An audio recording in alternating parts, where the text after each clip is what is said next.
ಕೆಲವು ದಿನಗಳ ಹಿಂದೆ ಜಲಜೀವನ್ ಮಿಷನ್ ವತಿಯಿಂದ ವಿರಾಜಪೇಟೆಯ ಶಾಂತಿನಗರದ ಮುಖ್ಯ ಕಾಂಕ್ರೀಟ್ ರಸ್ತೆಯಿಂದ ಕತ್ತರಿಸಿ ಕುಡಿಯೋ ನೀರಿಂದ ಸರಬರಾಜು ಮಾಡುವ ಪೈಪ್ ಅಳವಡಿಸುವ ಸಂದರ್ಭ ಕಾಂಕ್ರೀಟ್ ರಸ್ತೆಯಿಂದ ಸಮರ್ಪಕವಾಗಿ ಮುಚ್ಚದೆ ವಾಹನಗಳ ಸಂಚಾರಕ್ಕೆ ಅಡಚಣೆ ಉಂಟಾಗಿತ್ತು. ಅಲ್ಲಿನ ನಿವಾಸಿಗಳು ಪುರಸಭೆಗೆ ಮನವಿ ಮಾಡಿಕೊಂಡ್ರೂ ಕೂಡ ಯಾವುದೇ ಪ್ರಯೋಜನವಾಗಿರಲಿಲ್ಲ. ಮಾಧ್ಯಮದ ಮೂಲಕ ವರದಿ ಮಾಡಲಾಯಿತು. ಮಾಧ್ಯಮದಲ್ಲಿ ಸುದ್ದಿ ಬರ್ತಾ ಇದ್ದಂತೆ ಪುರಸಭೆ ಅಧ್ಯಕ್ಷರಾದ ಎಂ.ಕೆ. ದೇಚಮ್ಮ, ಸ್ಥಾಯಿ ಸಮಿತಿ ಅಧ್ಯಕ್ಷರಾದ ಎಂ.ಕೆ. ಜಲೀಲ್, ಸ್ಥಳೀಯ ಸದಸ್ಯರಾದ ರಜನಿಕಾಂತ್, ಸದಸ್ಯರಾದ ಮತೀನ್ ಅವರು ಭೇಟಿ ನೀಡಿ ಗುಂಡಿಯನ್ನು ಮುಚ್ಚಿಸಿದ್ದಾರೆ.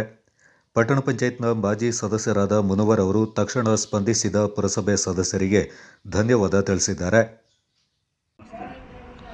ಇದು ನಮ್ಮ ಜಲಜೀವನ ಇದಕ್ಕೆ ಒಂದು ಪೈಪ್ ಲೈನಿಗೋಸ್ಕರ ಇದು ತೆಗೆದಿದ್ರು.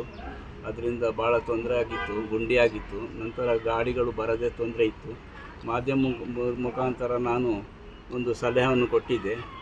ಇದನ್ನು ಸ್ಪಂದಿಸಿ ನಮ್ಮ ಪುರಸಭೆ ಅಧ್ಯಕ್ಷರು ಬಂದು ಪರಿಶೀಲನೆ ಮಾಡಿ ಆವಾಗಲೇ ಸ್ಪಂದಿಸಿ ಮತ್ತು ಪುರಸಭೆ ಅಧ್ಯಕ್ಷರು ದೇಚಮ್ಮ ಕಾಳಪ್ಪ ಮತ್ತು ಸ್ಥಾಯಿ ಸಮಿತಿ ಅಧ್ಯಕ್ಷ ಎಂ.ಕೆ. ಜಲೀಲ್ರವರು ಮತ್ತು 5ನೇ ಬ್ಲಾಕಿನ ಸದಸ್ಯರಾದ ಎಸ್.ಎಚ್. ಮತೀನ್ ಮತ್ತು ನಮ್ಮ ವಾರ್ಡಿಂದ ಸದಸ್ಯರಾದ ರಜನಿಕಾಂತ್ ಎಲ್ಲ ಸೇರಿ ಮುತುವರ್ಜಿ ವಹಿಸಿ ನಮ್ಮ ಕೆಲಸವನ್ನು ಪೂರೈಸಿಕೊಟ್ಟಿದ್ದಾರೆ. ಅದಕ್ಕೆ ನಮ್ಮ ಬಡವನಿಂದ ಎಲ್ಲ ಜನರಿಂದ ನಾನು ಧನ್ಯವಾದಗಳನ್ನು ಅರ್ಪಿಸುತ್ತೇನೆ.